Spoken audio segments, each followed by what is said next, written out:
going so I can keep us moving in the meeting. Thanks. Alrighty, so in today's event, we will describe the election process, we will explain how to vote, and we will hear from the 8 candidates who are eligible for our 4 open board seats. We'll also hold time for any questions you may have about the election process or voting, although we will not be doing candidate Q&A today, we just don't have time. So Technologists for the Public Good kicked off earlier this month with a bang. More than 125 of you attended our town hall to learn about the organization, and dozens of you have signed up for membership in this exciting new professional association for technologists who serve the public good. In our and then today, just a quick refresher, this is what we'll be going over together. We'll talk through the elections and voting process. We will have a chance to understand the board roles and responsibilities. We will meet the candidates, and we will do a quick look at what's next for the organization. So in our town hall event, we announced that we have 4 open board seats, adding to our 5 board members who will be continuing on. We opened a 3-week window for nominations, and we were completely blown away that nearly 50 of you threw your hats in the ring to help lead the co-creation of this organization. With so many nominees, we needed to narrow the field to a manageable set of candidates for the election process. And we have 4 open seats, so we moved 8 nominees forward as candidates in the election. The nominations committee carefully reviewed the information provided for the nominees, and then we considered our goals as an organization, as well as our commitment to include a diverse pool of candidates in terms of race, gender, sector, geography, skill sets, government experience, lived experience, and much more. With so much interest in co-creating technologists for the public good, we hope anyone who is interested in being involved will join us in other ways. We currently have 5 committees you can sign up for to lead or join, and we're open to other ideas as things progress. We really do want this to be a community collaboration. We're so heartened to see so many of you step up to offer to join us in this work, and we promise we will find ways to work together. So we're excited to introduce you to our 8 board candidates shortly, but first I'd like to introduce Mark Jones, the outgoing board secretary, to explain the voting process. Mark. Okay, thanks, Corey. My name is Mark Jones. I'm the secretary and a current board member at Technologists for Public Good, although I will be stepping down with someone here who will be replacing me. So voting opened up about 8 minutes ago. Everyone should have, all the current members as of, I think, around 8 o'clock last night, which is where we had a cutoff because we needed a cutoff, should have an email in their inbox now. That email will have your voter ID, which will probably be just like a number. It could be number 1, it could be number 99. There's no significance to that number, but each one is unique. It will also have your password, and it will have the link to voting. A small change from what's on the slide is the voting. Oh, we didn't put it on the slide. The email, the address that the email will come from, I put that in chat. It's heliosvoting.org is what it's coming from. So if you want to search in your email for Helios, H-E-L-I-O-S, you can find that in your box now. And the title will be Vote Technologists for Public Good 2021 Board Election. And the elections will close at Friday, noon Eastern, July 2nd. So you've got 48 hours to vote there. You can choose from up to 4 candidates who are listed in there. So there's 8 candidates listed. You can choose up to 4 of them. If you don't want to choose 4, you can choose less than 4 as well. If you have any questions, I'm available in the Technologists for Public Good Slack. That's probably the easiest way to get a hold of me. Or you can email me at my email address, mark.jones@publicgood.tech as well. And I'll hand it back over to Corey. Thanks, Mark. If anyone has questions about the voting process, you can feel free to drop them into the chat, and we'll make sure to field those as we go. We can always pull Mark back in. So feel free to drop any questions you have into the chat. Hopefully it's really straightforward. All members will have an email in your inbox. All the info to vote should be there. Ping Mark if you need help. So next we wanted to just spend a minute talking about what are these people going to do? What are some of the roles and responsibilities for board members? So first and foremost, The organization is new. And so this is a working board. We know our board members will really need to roll up their sleeves and put in the time and work to stand this organization up. For at least the first year of the 3-year term, we anticipate at least 5 hours per month for meetings, work sessions, events, and other activities.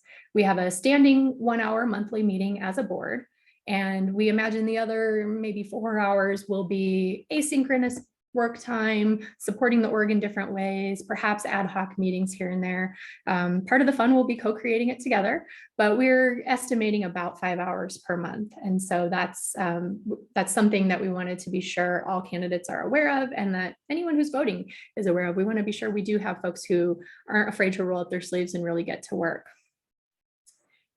Second, we are all here to lead a co-creation process among the community. So while it's really important to have a point of view about what the field needs and what we want to bring to the field, what our strengths are, what our skills are, we will really need to balance that with putting community members at the center of what we build. So that will be an important balance to strike. And that's a big responsibility we take seriously. Third, it is also our responsibility to do our best to represent all the different types of people who make up this work or who should make up this work.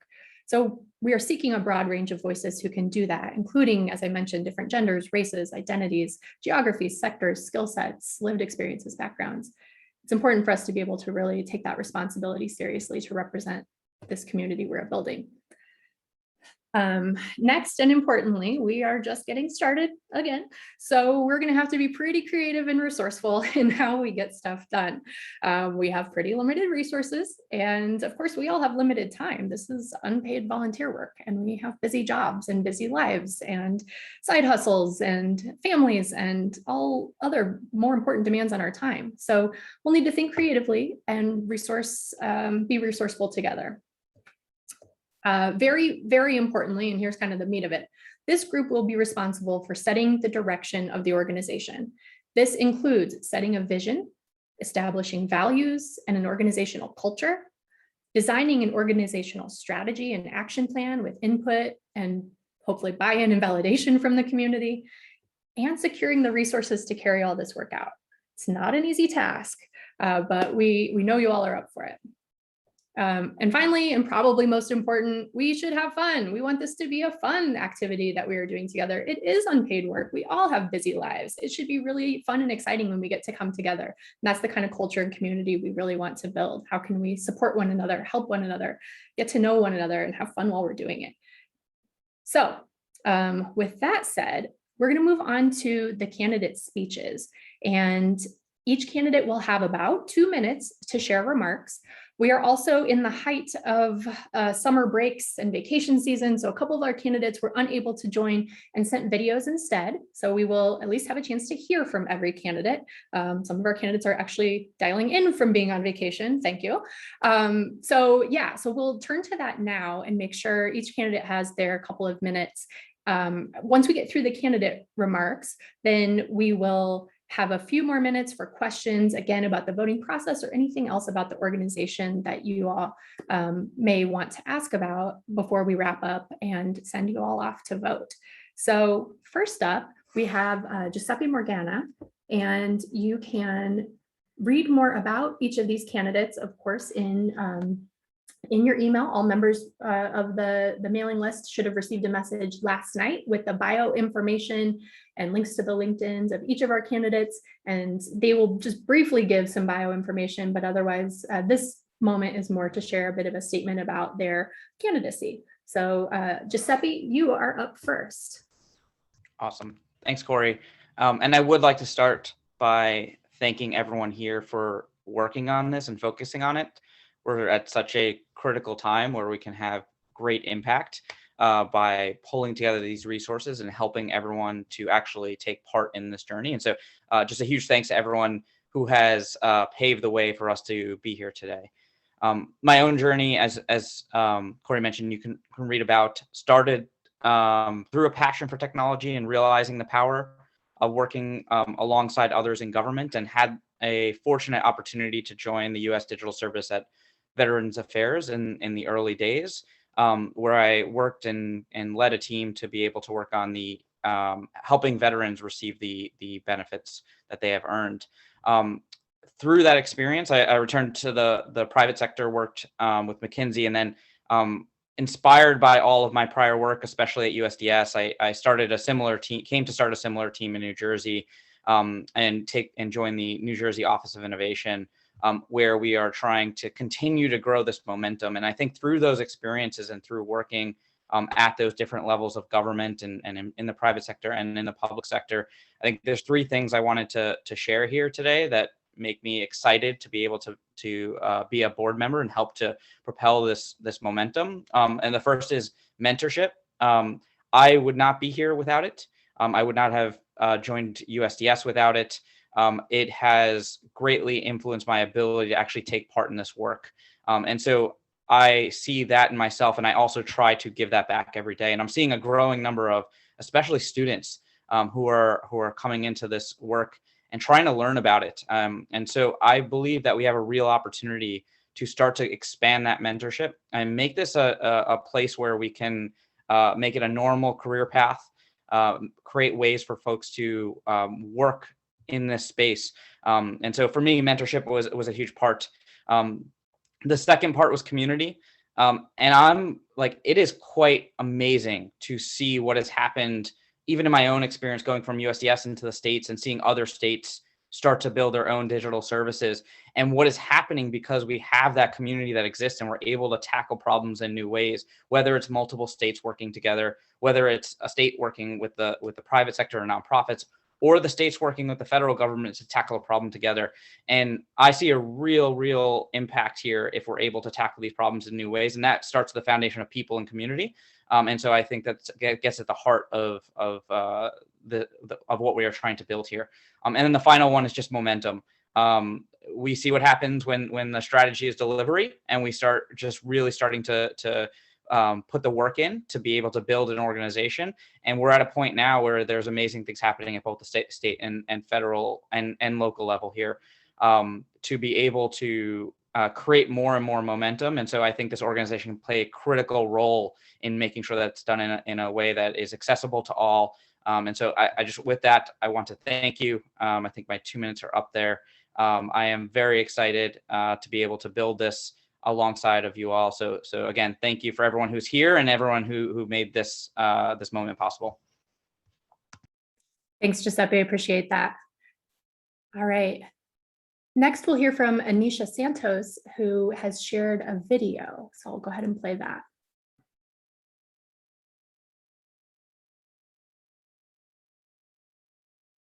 Oh, come on. I tested this so many times. All right, give me a chance to try this again. Corey, if you want to go down, I can go and find the video from the drive. Let me give it one more try, just because like Robin and I tested this many times last night.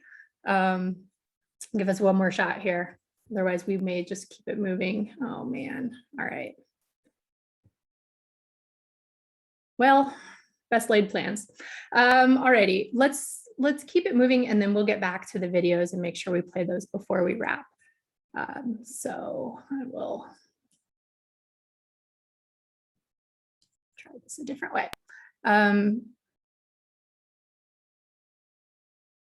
So next up is Sid Harrell. Sid, thanks, and thanks everyone for being flexible, rolling with this. Sid, over to you for some short remarks. Thank you so much, Corey, and thanks to everyone who has thought about this idea in the past, and to the folks at the Beck Center for actually making a professional organization happen for this field. It's very near and dear to my heart. I bring experience at the municipal and federal, and currently working at the state level in the judiciary, which has been a whole new experience over the last 3 years.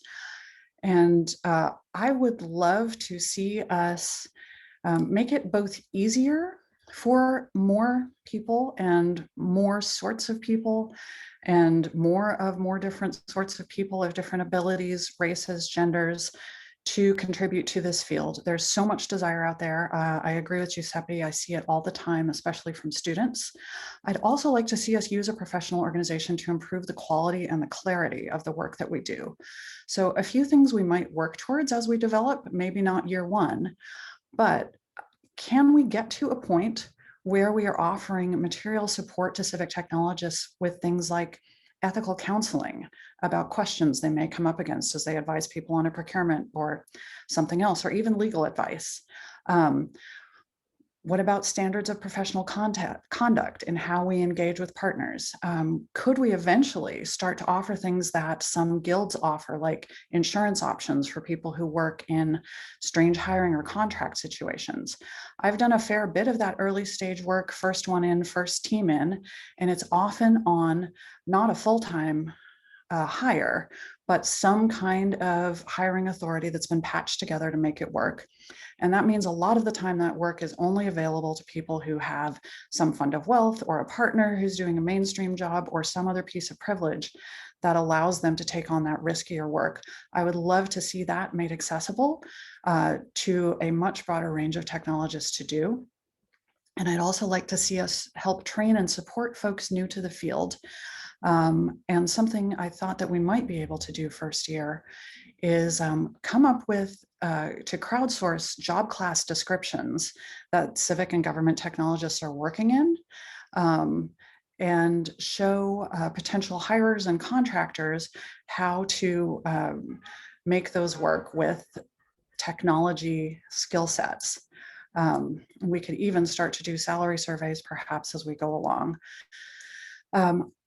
I've spent a lot of time and energy working for the good of this field, and I truly believe in that. I see so many candidates that I would be excited to see on the board, as well as myself, but I'll ask for your vote and end it there. Thanks, Sid. Appreciate that. We're working on troubleshooting the video, so just for everyone's awareness, but we will keep going forward here. And then we are going to, we also have had a question in the chat, and since we've already heard from a couple of candidates, I'm going to suggest that if the candidates wish to reply to Shira's question, you may in the chat or add it to your remarks. But also we want to make sure we get through everyone's prepared remarks. So feel free to add that in if it works for you, candidates. Next up, we will hear from Jen Noina. Thanks. Hi, everyone. I'm so happy to see everyone here today and so excited to be here at this amazing election event. Like Corey said, my name is Jen Noina, and my background is in human-centered design. I just moved to New York City this past weekend, so if anyone has any recs, let me know. Over the past 9 months, I've been consulting with the former AGL board to shape and define the Technologists for the public good. And I've been so humbled to see how quickly it's grown and how much interest there's been in it. We've got such a robust community. One of my favorite things about this field is how mission-oriented everyone is. But we're also still growing as a field, just like Giuseppe and Sid just mentioned. So many of us have experienced burnout from doing the work, but then also having to explain what we're doing and why. It's exhausting. And I think that this professional association can really help legitimize and normalize the work that we're all doing. It's hard to maybe be the first person bringing design, data, product, or tech chops into a project, but others are doing this work too, and I'm excited for this organization to help connect people and get them collaborating together. I created the member directory with everyone's profiles and the shared calendar events just to do just that. This professional association is still in a stage of growth, and I know that it's going to take a board that's willing to roll up their sleeves and do the work to build this community further.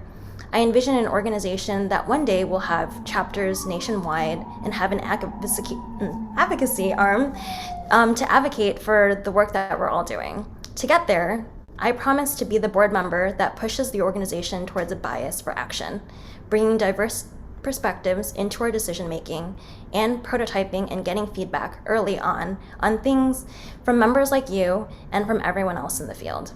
I see the next 6 months focus on building networks and community first, and would love to plan a larger event for folks to get together in the fall.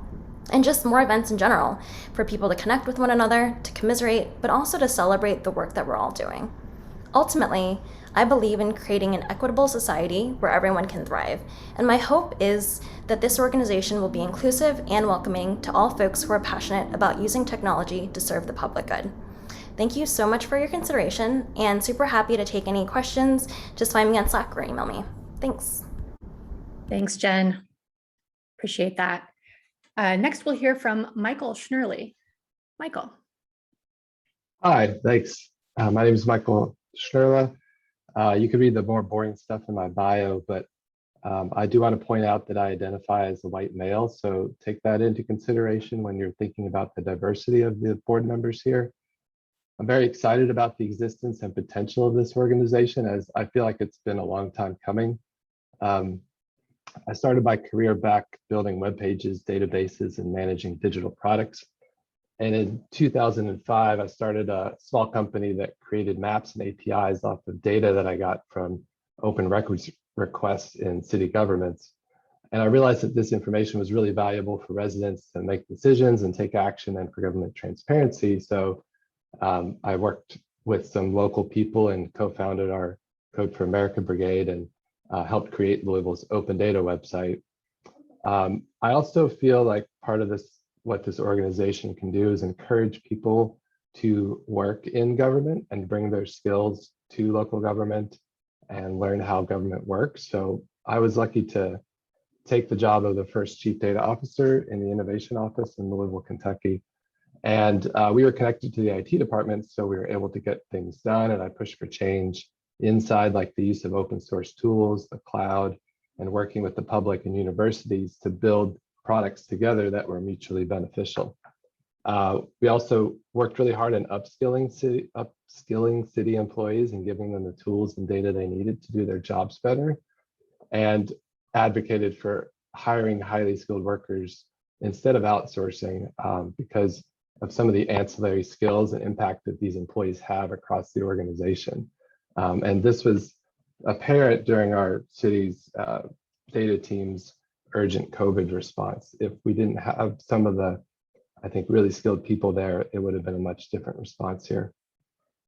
So now I'm at the Open Mobility Foundation. It's a very one-of-a-kind nonprofit. It's a city-led, city-created open source foundation that manages data standards and curates open source tools that are created by the public, basically, and the public members that are from cities, from commercial entities and software organizations. And all our work is done in public on GitHub and in public meetings open to all. So I'll plug real quickly too, if you're interested, we are having a 3-part public transparency equity series coming up. So attend if you're interested. And lastly, I'll point out, I was born and I live in Louisville, Kentucky now. You can see the map over here. But I have worked in Australia, Paris, Scotland, and San Francisco. So I feel like I realized what's possible, but also the unique challenges of places like the South and Central United States, places like Kentucky. So I hope to bring my experience to the Technologists for the Public Good Board and help replicate these successes on a larger scale and move everything forward. And I thank you all for your work on this organization. Thank you, Michael. All right, next we'll hear from Angelica Quixie. Hi, thanks everyone who's spoken. It's so wonderful to hear from all the other candidates as well. My name's Angelica Quixie. I currently work as a design manager at Nava Public Benefit Corporation here in Washington, DC. But my civic tech career actually began in 2012 as a public service trainee, which is a job code 1492 with the city of San Francisco. From there, I moved to 1052 information systems business analyst, and then I pretty much continued as a public interest technologist until today. I've delivered modern public services as a public servant and as a consultant at Nava and at Accenture Federal Services at the local, state, and federal levels, and I've worked with civilian and defense agencies. I actually went to grad school for public policy and urban planning, not for design, because though I am a service designer, I felt the problems I was working on in city government, and I still feel this way, have a lot less to do with technology and design than with management and policy. So now I have 2 master's degrees from Harvard University in which I want to continue, using towards making change in this field and in government and in the way we deliver public services. So that's a bit about my career journey. The other thing you need to know about me is where I come from. I'm a proud Seattle native and an even prouder Army sister. My brother's done 1 tour in Iraq and is actually on his way to a 2nd tour in another region of the world. We were born in Redmond, Washington, a few miles from the Microsoft campus, to a family that actually relied on public benefits, including Section 8 housing vouchers and food stamps to get by. So I'm really proud actually to work in civic tech as someone who has direct experience with some of these public services, as well as someone who works every day to make government work. Work, I think, is the way that most of the folks in government intend. One of the things that's really important to me in this field is that we come to work with our fellow civil servants with humility and that we collaborate to deliver. So the reason I'm running for this board is a couple of things, 3 things. One is that I want to build a public interest technology community with clear pathways into practice for people of many disciplines and backgrounds. So I want to see civic tech teams in the future that are more racially and gender diverse, with more socioeconomic diversity and neurodiversity. And that means creating clear pathways into this field. For mid-career folks and those advancing in leadership roles, I actually want to see the creation of pathways where we're empowering technologists to engage in the public good as tri-sector leaders. There's no one way to be a public interest technologist. And I really want to see us create a community, a space, a professional community with professionals who can contribute meaningfully in the public, private, or social sector and can move between them with grace. And then finally, something that I really care about as someone who is a policy wonk, I want to see more specialization around subject areas in our field. So rather than merely specializing in disciplines, being an infrastructure engineer, human-centered designer, a procurement expert, I want to see us specialize in policy areas and create opportunities for people to learn about and gain domain expertise, whether that's in criminal justice, in housing, housing policy, in sort of community finance. There's so many different spaces where you can gain domain expertise within different policy areas. And while I think there will always be a place for generalists, I think that specialization will benefit the field, and I want to create those kinds of opportunities within this community. So thanks for your consideration and hopefully for your vote. Thanks, Angelica. All right, we have George tuning up next. George. Great, thanks so much. Good afternoon, everyone. Thanks for taking the time today. I'm George. I'm an Army veteran, and I was fortunate to transition out of the military and into the tech industry. I've also had the privilege of serving at the local and federal level. I'm currently serving as a Presidential Innovation Fellow at the Department of Veterans Affairs.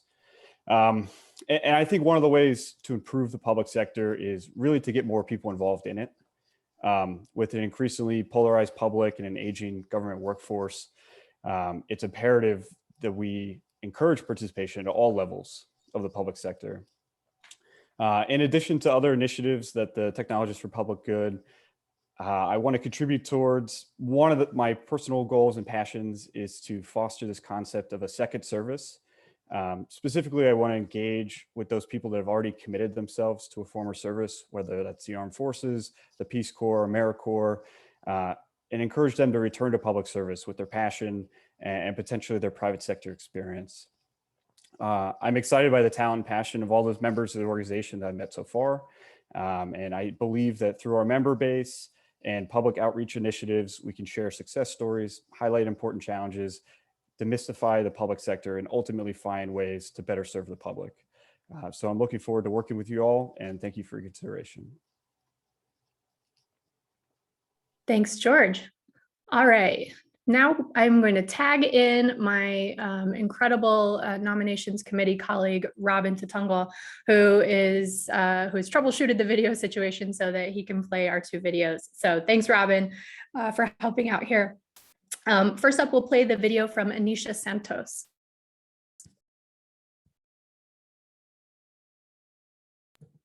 Thanks, Corey. Let me pull up the video.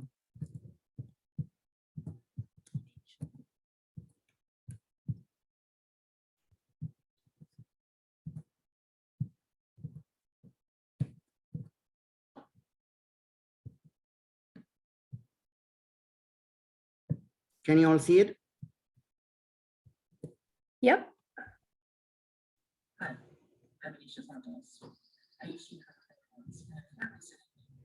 Robin, we might need just a little more volume.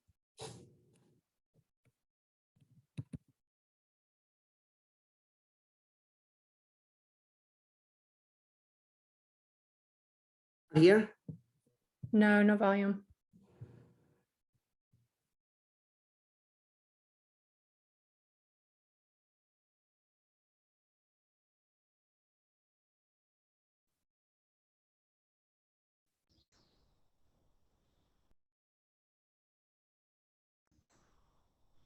Some of our colleagues are talking us through. Make sure you check the share audio in the when you hit share screen.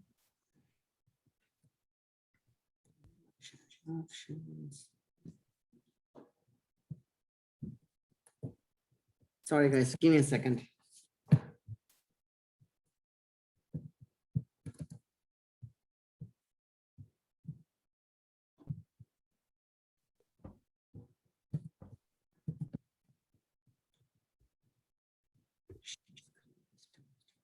While Robin's getting situated, and again, thank you for your patience. I promise you, we really did try and test this last night a few times. So of course, this is how it goes. But we know there's a lot of really exciting opportunities to get involved. And if this works now, then I will shut up and we can talk about those later. Hi, I'm Anisha Santos. I use she, her pronouns, and I'm currently sitting in beautiful occupied Ute territory, although I live in occupied Tongva and Keachland, also known as Los Angeles.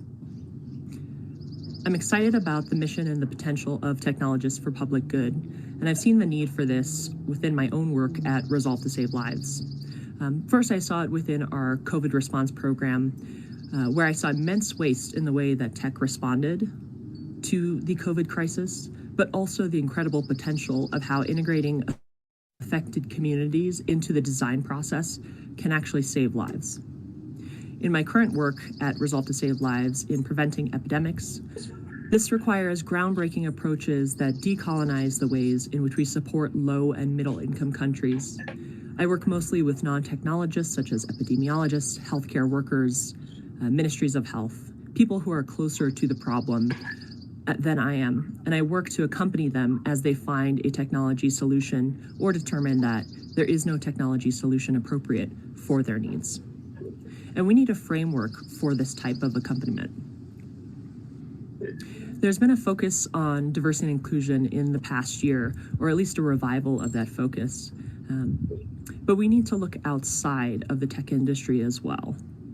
This is important in the work that I've been a part of at every org I join. I've learned that good intentions are not enough and our issues are not self-contained. We must look at our impact, and not just the net impact, but the impact of our technology on each of us. More responsible development includes deciding whether we as a society or a community are ready for that technology. We have the opportunity to create something truly groundbreaking with Technologists for Public Good. Tech that is led by community organizers and community-based organizations, rather than just by innovation for the sake of innovation. I hope you'll give me the opportunity to work with you on this. I'm really excited about the potential for our work through Technologists for Public Good. Thank you for your time, and thank you for being a part of this work. Great, thank you, Anisha. Thanks, Robin, for getting that played. And then we have one last video from Clarice Chan. If we can get that queued up as well. Here we go.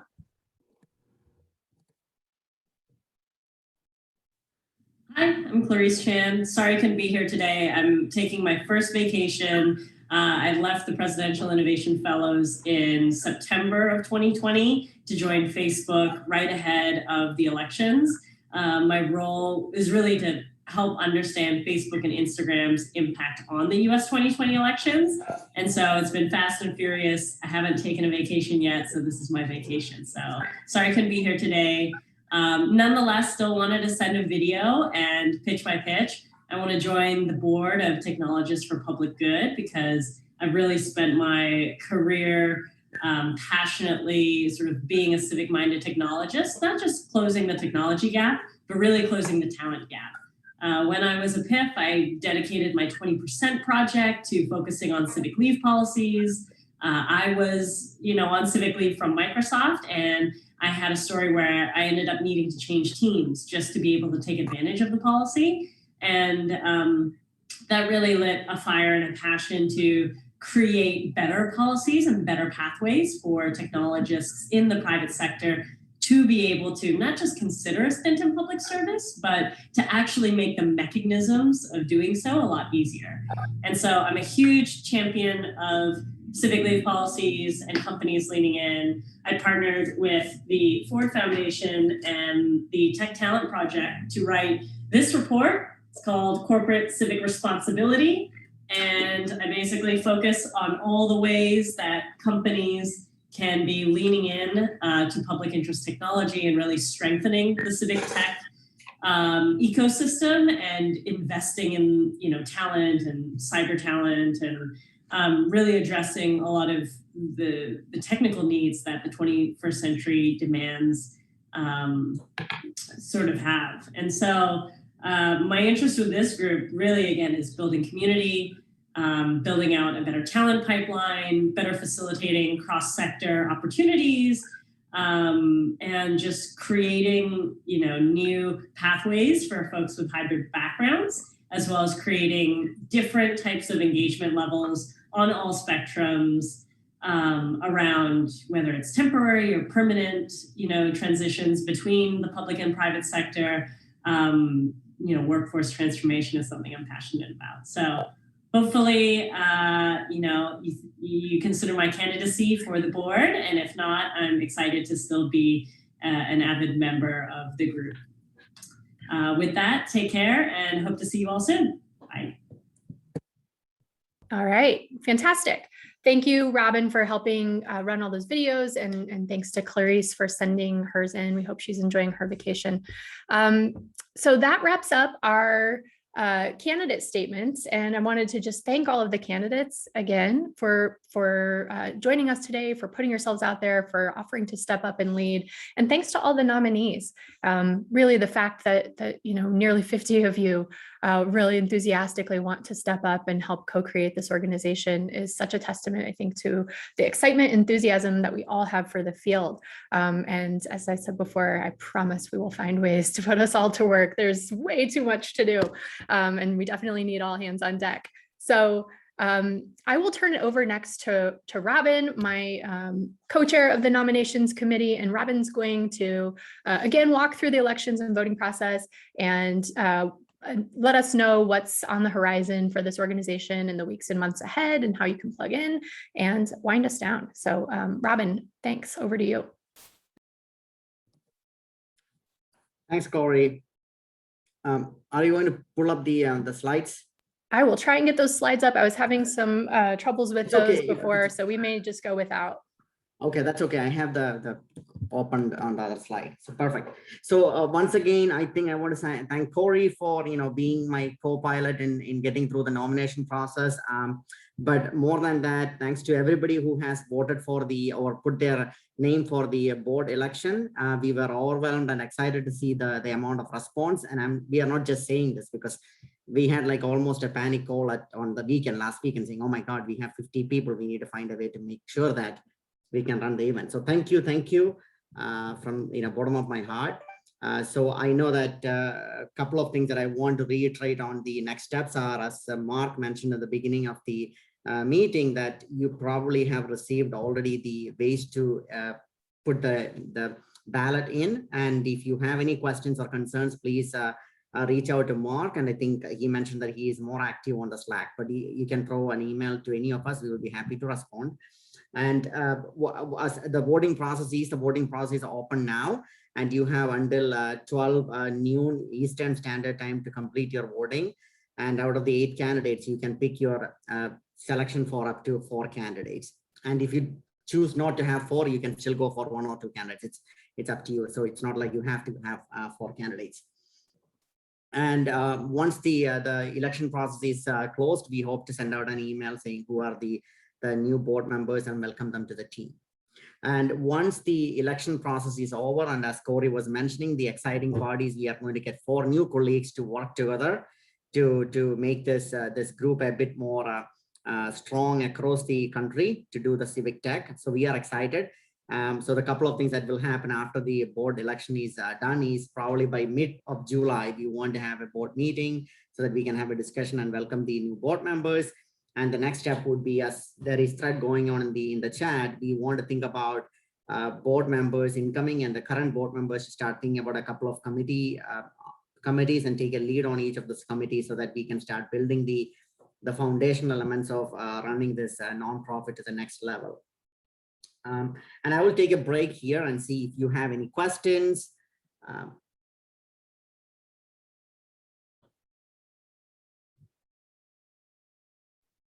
All right, feel free to drop your questions into the chat or raise your hand so we can unmute you.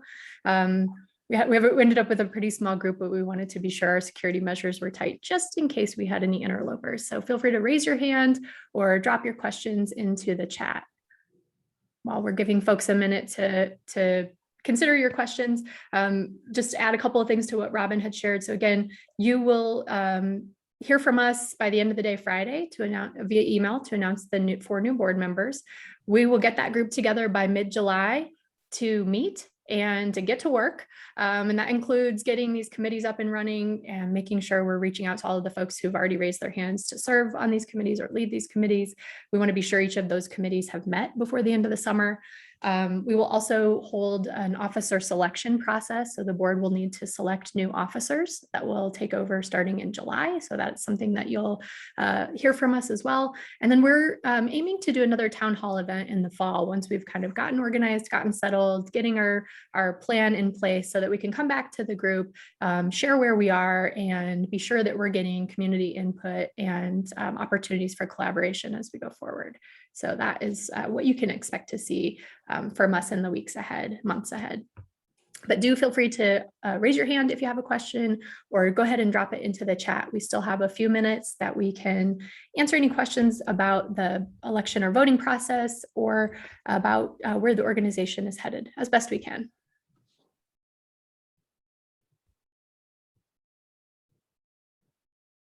I don't see any questions in the chat so far, Corey. Oh, that's fun. That'd be cool, right? Branded. Such a great idea. We'll have to remember that for next year. I voted stickers. That would be a good one.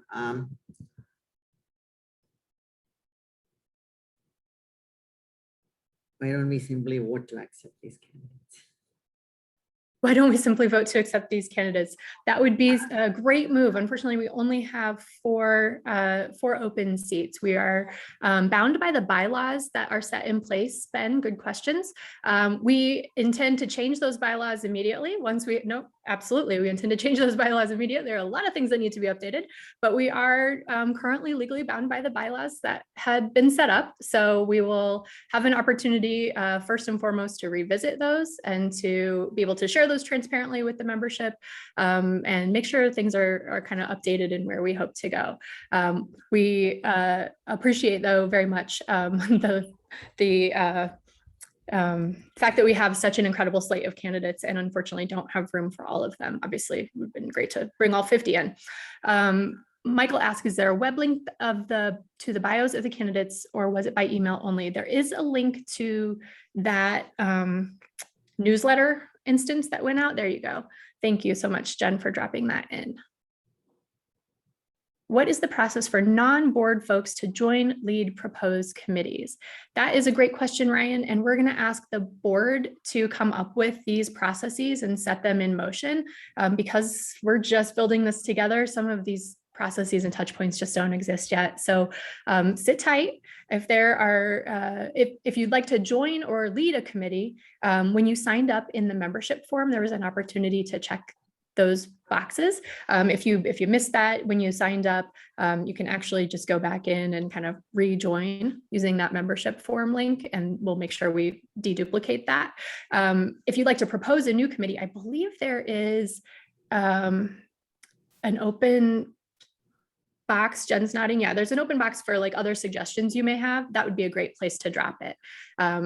Slack is also a fine place to share ideas, and our Slack's a little quiet these days because we're really just getting things going, but we hope to see that ramped up. Yeah, so hold tight. We will obviously have some work cut out for us to come back to the group and share more ways to plug in. But for now, kind of all channels of communication, consider them open, and we'll be doing our best to keep an eye on things and make sure that we're proactively coming back to the group. Shira asks, how can you rejoin? I don't know where I can access the answers I've submitted on the form. Yeah, good question. That if you wanted to ping one of us on Slack, we can look into that for you and with you. Feel free to reach out to me. I'll try and troubleshoot that. Otherwise, again, it's no big deal. If you just want to kind of rejoin, we can always deduplicate it on the back end. Ben asks the financial situation of the organization. That is a great question, and I am not best suited to answer it. Our organization's current president is Aaron Pava, who unfortunately couldn't join us today. He had a family commitment. He couldn't move. That is an important question, and we want to be sure we have financial transparency with the membership and the community overall. So I'm going to not answer a question that I'm not the right person to answer, but commit to the group that we will come back with some transparent information about our finances as this board gets set up and reconstituted. So as Corey was saying, a lot to do. If I don't see much questions coming up, shall we wrap up, Corey? These days, 10 minutes is good for everybody. Yeah, it's such a good point. Happy to wind down, and I'm also happy to stay on for another minute or two if anyone does have another question you'd like to throw into the chat, or again, you're welcome to raise your hand so we can unmute you. It's obviously a very small group at this point. Otherwise, we will say thank you to the candidates. Best of luck. Thanks to all of you for being here and for your very important votes. And we look forward to sharing the results on Friday. Thanks, everyone. Folks. Bye all.